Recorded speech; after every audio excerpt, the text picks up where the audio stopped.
In the French tradition, we learn fugue through a basse fugue, in which you're given the bass from a completed fugue and must realize the upper three voices. In today's episode, we will decide the first three entrances. As a reminder from episode 1, this bass entrance ends in C major.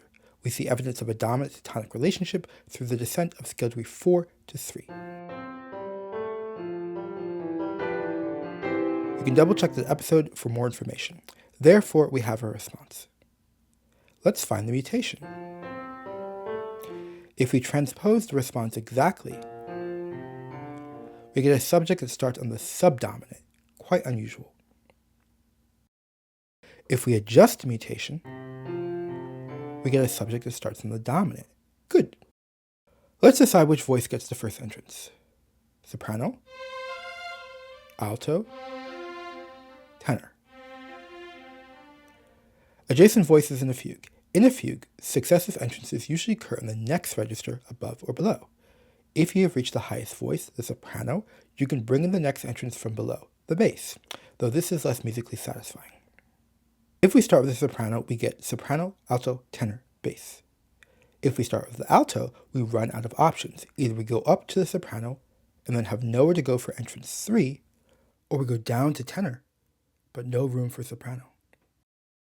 If we start with the tenor, we can go up for alto and soprano, but then we must change registers for the bass, not ideal.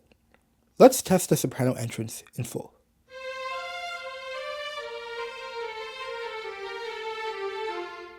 Looks good. Let's write out the other entrances. Alto on the response, tenor on the subject, and of course the bass. Important, in French conservatories we notate fugues with the older clefs, soprano, alto, tenor, bass.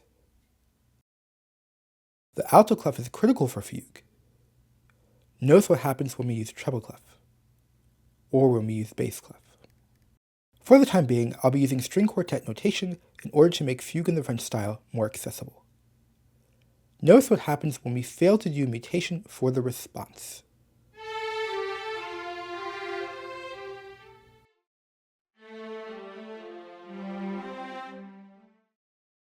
We get two different harmonies. Therefore, we mutate the response to simplify the harmony. If you want to compose fugues, you must have good harmonic instincts. I'm currently building a French harmony course to address gaps in musical training.